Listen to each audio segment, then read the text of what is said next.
53 tahun yang lalu, seorang pria misterius yang dikenal sebagai Dan Cooper atau DB Cooper melakukan salah satu perampokan paling aneh sepanjang sejarah. Dia membajak sebuah pesawat, mencuri uang senilai $200.000 dan melarikan diri dengan terjun payung. Setelah itu jejaknya tidak pernah terlihat lagi, seakan menghilang di udara. Hingga hari ini, para penyelidik masih bingung tentang siapakah DB Cooper, bagaimana dia bisa melancarkan aksi perampokan lalu melarikan diri dengan mudah.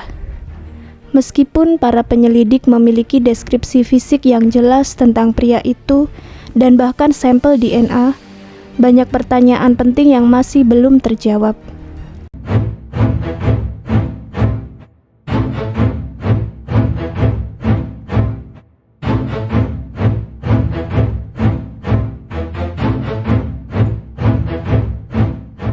Pada 24 November 1971, seorang pria yang bernama Dan Cooper membeli tiket pesawat sekali jalan dari Portland ke Seattle. Dia naik ke pesawat Northwest Orient Airlines penerbangan 305 dan duduk di kursi 18C. Perjalanan ini biasanya memakan waktu sekitar 30 menit dan tidak ada yang menyangka bahwa perjalanan singkat itu akan menjadi penerbangan yang mencekam. Awalnya, Dan Cooper tampak seperti penumpang biasa. Dia mengenakan dasi hitam dan kemeja putih dengan tas kerja di tangan, membuatnya tampak seperti seorang pebisnis. Seperti banyak penumpang pesawat pada masa itu, Cooper dengan cepat menyalakan rokok dan memesan minuman dan minum dengan tenang saat pesawat lepas landas.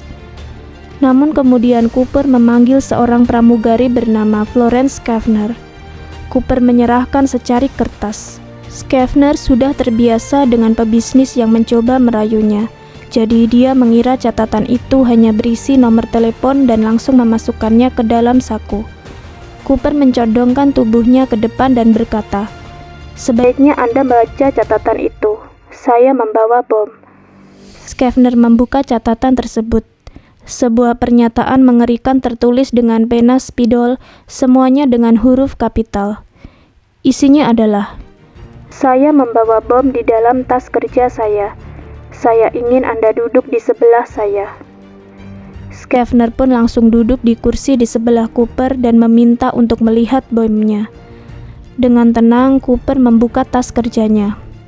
Di dalam tas itu, Schaffner melihat kumpulan kabel, baterai dan batang merah yang tampak seperti dinamit.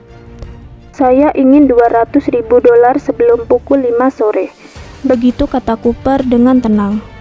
"Dalam bentuk tunai, masukkan ke dalam tas ransel. Saya juga ingin 2 parasut belakang dan 2 parasut depan.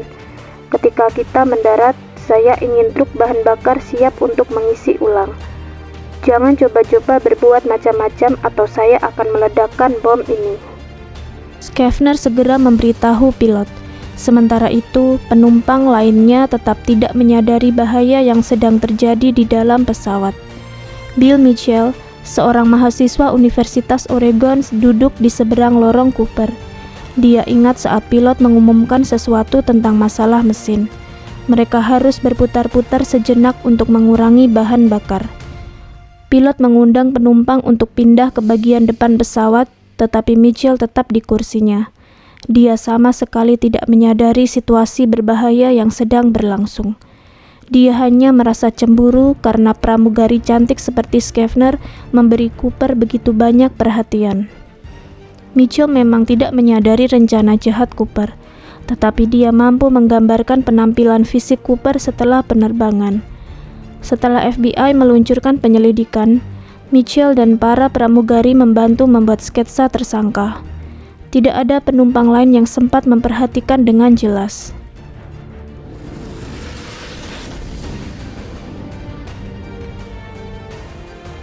Saat pesawat berputar di udara selama sekitar 2 jam, para petugas kontrol di darat bergegas untuk memenuhi tuntutan DB Cooper. Pesawat mendarat di Seattle pada pukul 5.39 sore. Pada saat itu, staf maskapai mendatangi Cooper dengan membawa uang dan parasut. Dua parasut pertama disediakan oleh Pangkalan Angkatan Udara McCord. Setelah menerimanya, Cooper meminta 2 parasut tambahan. Mungkin parasut pertama tidak cocok untuk misinya karena parasut tersebut adalah parasut militer yang akan terbuka setelah jatuh sejauh 200 kaki. Namun 2 parasut berikutnya adalah parasut olahraga yang dibawa dari lapangan terjun payung di dekat sana. Parasut ini memungkinkan seseorang terjun bebas selama beberapa ribu kaki sebelum terbuka. Pada titik ini, pembajak tersebut melepaskan 36 penumpang. Dia juga membebaskan 2 anggota kru, termasuk Florence Schaffner. Setelah itu, D.B. Cooper memberitahu pilot bahwa dia ingin terbang ke Mexico City. Namun pesawat tidak memiliki jangkauan untuk menempuh perjalanan sejauh 2.200 mil ke tujuan tersebut, sehingga Cooper setuju dengan pilot untuk melakukan pengisian bahan bakar di Reno dalam perjalanan. Sebelum lepas landas, Cooper menetapkan permintaan khusus untuk penerbangan tersebut. Pesawat harus terbang di bawah 10.000 kaki dengan flap sayap pada sudut 15 derajat dan menjaga kecepatan di bawah 200 knot. Selain itu, pintu belakang harus tetap terbuka. Saat pesawat lepas landas sekitar pukul 19.40, beberapa jet tempur Angkatan Udara mengikuti dari kejauhan secara diam-diam. Cooper menyuruh kru pesawat ke kokpit karena suhu di dalam pesawat menjadi sangat dingin. Pada pukul 20, lampu peringatan menyala di kokpit, memberitahu mereka bahwa tangga belakang pesawat telah diturunkan. Sekitar 15 menit kemudian, para kru merasakan gerakan mendadak ke atas dari bagian belakang pesawat. Mereka tetap berkumpul, menggigil kedinginan selama hampir 2 jam. Setelah mendarat di Reno sekitar pukul 22.15, pesawat langsung dikepung oleh polisi setempat dan FBI. Mereka masuk ke dalam pesawat dan memeriksa seluruh sudut pesawat. Namun tidak ada tanda-tanda D.B. Cooper atau uang curiannya. Pihak berwenang yakin bahwa pembajak itu tidak mungkin keluar dari pesawat tanpa ada yang melihatnya. D.B. Cooper hanya meninggalkan 2 parasut, dasi hitam clip-on miliknya, dan sebuah misteri yang membingungkan.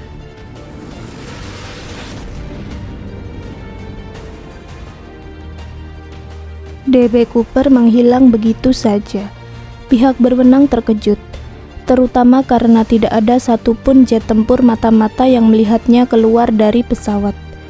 Namun FBI merasa yakin mereka bisa melacak Cooper. Mereka memiliki nama, deskripsi fisik, dan beberapa detail spesifik tentang pria itu. Namun kenyataannya, mereka memiliki jauh lebih sedikit informasi daripada yang mereka kira. Sebagai permulaan, mereka dengan cepat mengetahui bahwa Dan Cooper bukanlah nama asli. FBI tetap gigih, menyelidiki misteri ini dengan antusias. Penyelidikan Norjak, singkatan dari Northwest Hijacking, segera dimulai dan banyak laporan mulai berdatangan.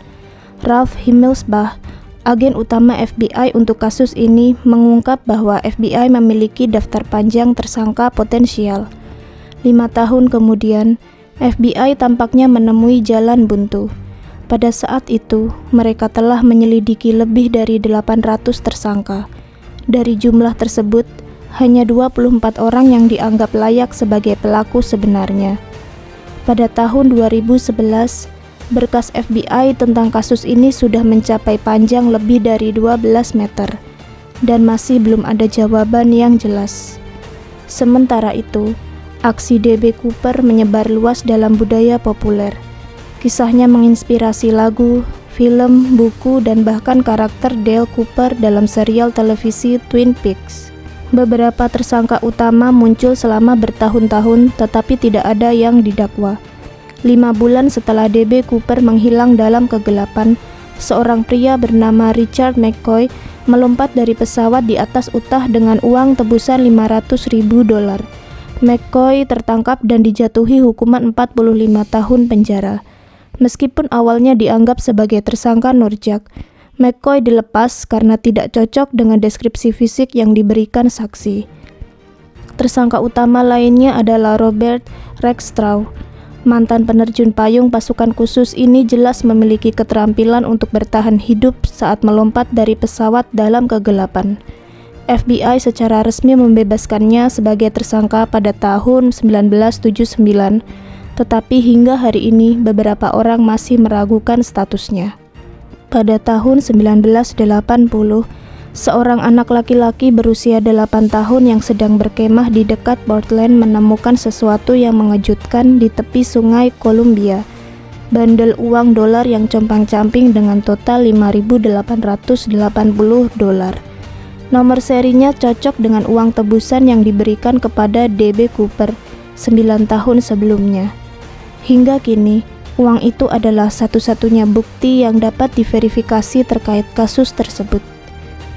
Pada tahun 2001, FBI mengambil sampel DNA dari Daisy Cooper dan menggunakannya untuk mengeliminasi seorang tersangka lain yang bernama Duane Weber. Bertahun-tahun kemudian, seorang pria lain bernama Kenneth Christiansen disebut dalam sebuah artikel majalah sebagai kemungkinan Cooper. Namun Kenneth tidak cocok dengan deskripsi fisik Cooper, meskipun dia adalah penerjun payung yang terampil. Seorang agen FBI di Seattle bernama Larry Carr kemudian mengatakan bahwa D.B. Cooper kemungkinan besar bukan penerjun payung berpengalaman. Menurut Carr, tidak ada penerjun payung berpengalaman yang akan melompat di malam yang sangat gelap, apalagi saat hujan dengan angin 200 mil per jam dan hanya mengenakan sepatu loafers dan mantel parit. Itu terlalu beresiko. Pada tahun 2016, FBI mengumumkan bahwa mereka akan berhenti secara aktif mengejar kasus ini.